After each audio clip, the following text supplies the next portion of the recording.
On my screen आप यहाँ पर देखेंगे a metric space is totally bounded if and only if every sequences.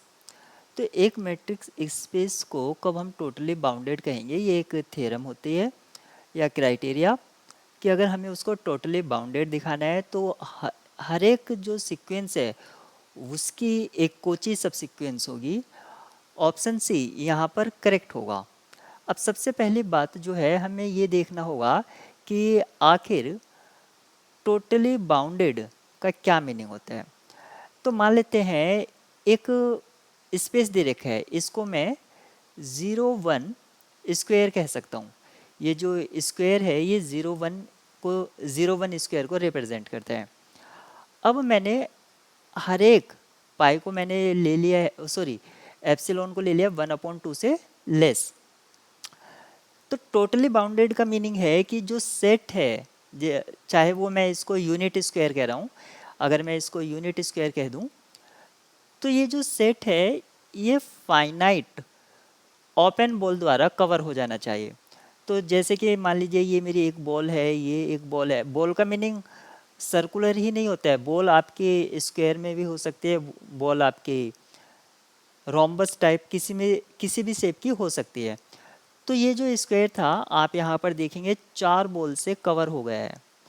अगर मैं एप्सिलॉन को लेस देन ले लूँ 1/3 से, तो आप यहाँ पर देख रहे हैं ये जो यूनिट स्क्वायर था ये 9 बॉल से कवर हो गया है। ऐसे ही इस वाले केस में आप यहाँ पर पाएंगे ये 16 बॉल से कवर हो गया है। तो मीनिंग है कि अगर कोई set finite number of ball से कवर हो जाए तो हम उसको टोटली बाउंडेड कहते हैं। और ये जो स्टेटमेंट है a metric space is totally bounded if and only if every sequence has a Cauchy subsequence. Option C यहाँ पर करेक्ट होगा। अगर M एक डिस्क्रीट मेट्रिक स्पेस है तो हमें ओपन बॉल BA2 क्या होगा ये बताना है। तो यहाँ पर A जो है वो रिप्रेजेंट कर रहा है सेंटर को, और ये जो 2 है ये रिप्रेजेंट कर रहा है आपका रेडियस को।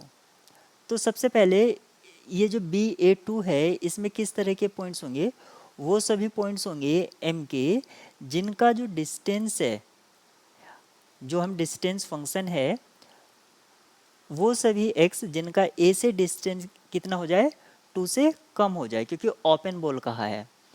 अब यहाँ पर ये डिस्क्रीट मेट्रिक स्पेस कहा था तो इसको भी देख लेते हैं। तो यहाँ पर डिस्टेंस फंक्शन को किस तरह से डिफाइन किया गया है।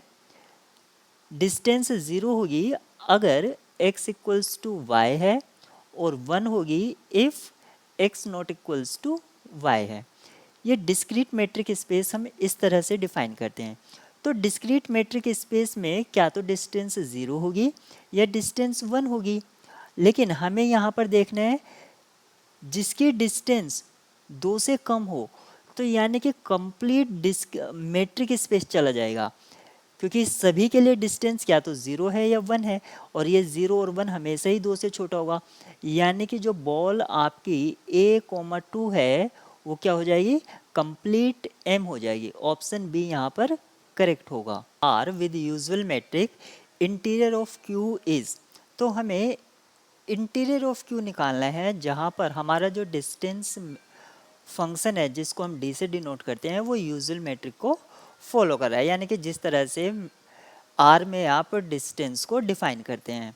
तो सबसे पहले हमसे पूछा जो गया है वो Q इंटीरियर पूछा गया है, ये हमें बताना है। और इसी के साथ साथ हम एक चीज़ और डिस्कस कर लेंगे, Q का क्लोजर क्या होता है। तो किसी भी सेट का जो क्लोजर होता है वो क्या होता है, अगर मैं सेट A की बात कर रहा हूँ, इसका अगर क्लोजर मुझे लिखना है तो A यूनियन A के सभी लिमिट पॉइंट्स, जो A डैश है ये रिप्रेजेंट करता है limits point, set of limit points. तो अगर मुझे Q क्लोजर निकालना है तो Q और इसका यूनियन लेना होगा मुझे Q के सभी लिमिट पॉइंट से। तो Q के लिमिट पॉइंट्स क्या क्या हैं, तो मैं Q का कोई भी पॉइंट लूँ, कोई भी वो लिमिट पॉइंट होगा। क्योंकि मान लीजिए अगर मैं लिमिट पॉइंट कब कहेंगे, जब मैं बोल लूँगा, मान लीजिए मैंने एक पॉइंट x लिया, ये क्यू से बिलोंग करता है, किससे बिलोंग कर रहा है, ये क्यू से बिलोंग कर रहा है, तो इसका जो है नेबरहुड होगा, क्योंकि मैं यूजुअल मैट्रिक स्पेस की बात कर रहा हूँ, तो ये नेबरहुड एक इंटरवल होगा। ठीक है, इसको आप ओपन बॉल भी कह सकते हैं या इंटरवल भी कह सकते हैं। ये जो इंटरवल है, इस इंटरवल में आपके रेशनल और इरेशनल दोनों ही तरह के पॉइंट्स होंगे, यानी कि ये हमेशा ही कई सारे पॉइंट्स को कंटेन करता है x को छोड़कर। ये जो इंटरवल है q के मैनी पॉइंट्स, ठीक है, मैनी पॉइंट्स कंटेन करता है अदर देन x। तो इसलिए हर एक पॉइंट जो q का है वो क्या हो जाएगा, लिमिट पॉइंट हो जाएगा। सॉरी, हर एक रियल नंबर, आप चाहे q को कोई भी रियल नंबर लीजिए, उसके अराउंड जब आप ओपन बॉल या इंटरवल बनाएंगे तो वो कई सारे क्यू के पॉइंट लेगा, यानी कि कंप्लीट आर क्यू डैश हो जाएगा। यानी कि क्यू डैश क्या है, कंप्लीट आर। अब इसका यूनियन अगर हम क्यू से लेंगे तब भी वो आर ही रहने वाला है, यानी कि क्यू क्लोजर जो है वो क्या हो जाता है, कंप्लीट आर। लेकिन हमें क्या निकालना था, हमें तो क्यू इंटीरियर निकालना था। अब देखिए, अगर मुझे क्यू इंटीरियर निकालना है तो यहाँ पर सोचने वाली बात है, मुझे क्या चाहिए, इंटीरियर ऑफ क्यू क्या होता है। अगर मैं कोई भी बॉल कंसिडर करूं किसी भी रेडियस की, तो वो हमेशा ही क्यू में जानी चाहिए। इंटीरियर से मीनिंग है कि हर एक पॉइंट क्या हो जाए, उसका इंटीरियर पॉइंट हो जाए। तो अगर मैं एक पॉइंट लेता हूं x, जो कि किसका पॉइंट है, मेरा q का, और इसके अराउंड जब मैं नेबरहुड या ओपन बॉल लूँगा या open ball centre with x लूँगा, तो ये क्या होगा, कई सारे ऐसे पॉइंट होंगे इसमें, क्योंकि ये एक इंटरवल है और हर एक इंटरवल में क्या होंगे, आपके इरेशनल पॉइंट्स होंगे। और ये जो जब इरेशनल पॉइंट्स होंगे तो ये जो ओपन बॉल है ये बिलोंग नहीं करेगी किसमें, क्यू में। इंटीरियर पॉइंट्स वो वाले पॉइंट्स होते हैं, अगर उनके अराउंड में किसी भी पॉइंट के अराउंड अगर मैं ओपन बॉल कंसीडर करता हूं तो वो हमेशा ही क्या होना चाहिए, इनसाइड द सेट होना चाहिए। लेकिन यहाँ पर ये सेट के इनसाइड नहीं है। सेट के इनसाइड होने का मीनिंग है कि बॉल के सभी पॉइंट होने चाहिए थे, लेकिन इरेशनल पॉइंट्स तो क्यू में होंगे ही नहीं, तो इसलिए इसका जो इंटीरियर ऑफ क्यू है एम्प्टी सेट होगा। In a discrete metric space the only connected subsets are. तो हमें यहाँ पर बताना है डिस्क्रीट मेट्रिक स्पेस के जो कनेक्टेड सबसेट हैं वो फाइनाइट सेट्स होंगे, होल सेट्स होंगे, सिंगलटन सेट्स होंगे या ऑल सबसेट्स होंगे। तो देखिए, हम डिस्क्रीट मेट्रिक स्पेस की बात कर रहे हैं, तो डिस्क्रीट मेट्रिक स्पेस का जो कनेक्टेड सबसेट है, या सबसे पहले हम बात करेंगे कनेक्टेड सबसेट है क्या। कनेक्टेड सबसेट, देखिए कनेक्टेड सबसेट को आपको यहाँ पर कैसे दिखाया गया है कि इसके आपको कोई प्रॉपर सबसेट u और v होने चाहिए। अगर हम इसको इस तरह से लिख नहीं पा रहे हैं तो ये कनेक्टेड हैं, यानी कि u और v आपके दो ओपन सेट हैं जो कि डिसजॉइंट हैं और नॉन एम्प्टी है। u और v आपके दो डिसजॉइंट नॉन एम्प्टी सबसेट हैं। अगर इसका यूनियन इस सबसेट के या सेट के इक्वल नहीं आता है तब ये कनेक्टेड है। यह सिंपल सी बात है, कनेक्टेड के टर्म्स में समझना आसान है, डिसकनेक्टेड के टर्म्स में समझना आसान है।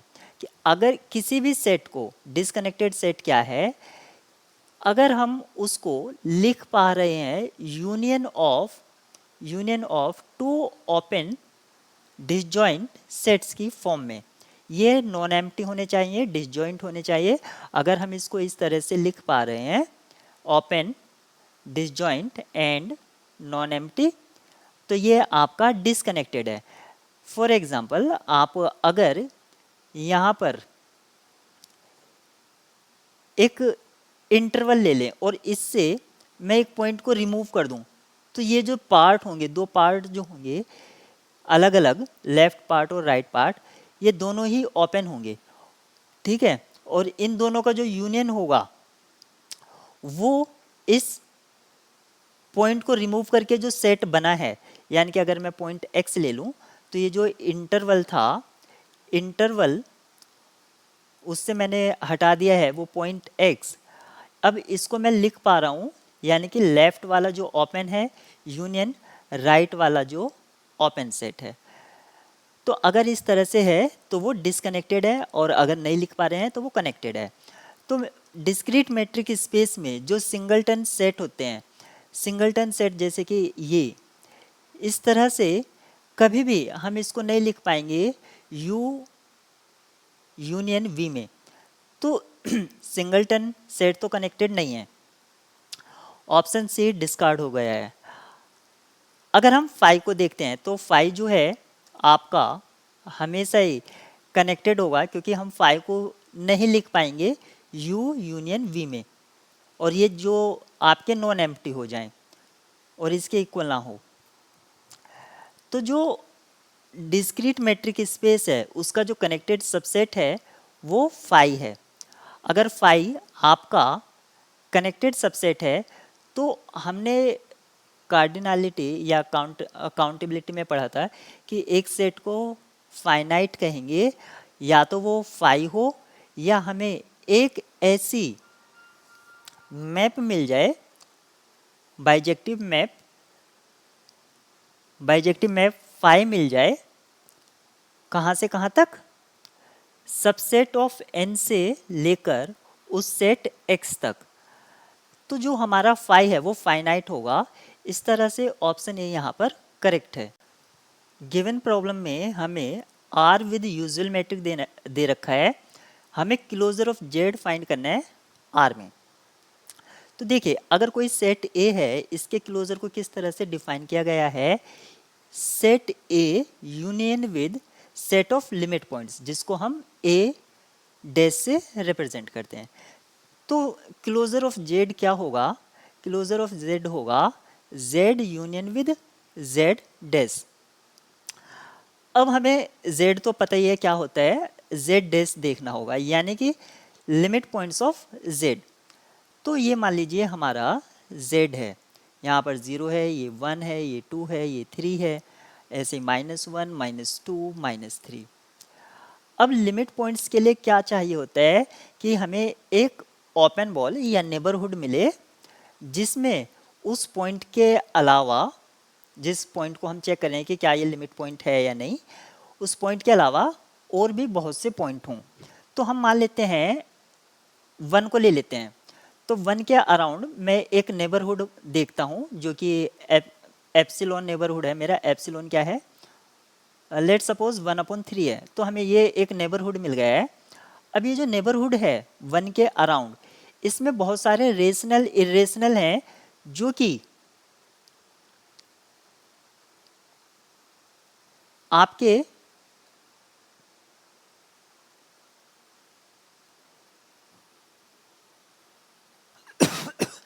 इसमें कोई भी ऐसा पॉइंट नहीं है 1 के अलावा। 1 के अलावा कोई भी पॉइंट ऐसे नहीं है जो कि इस ओपन बॉल में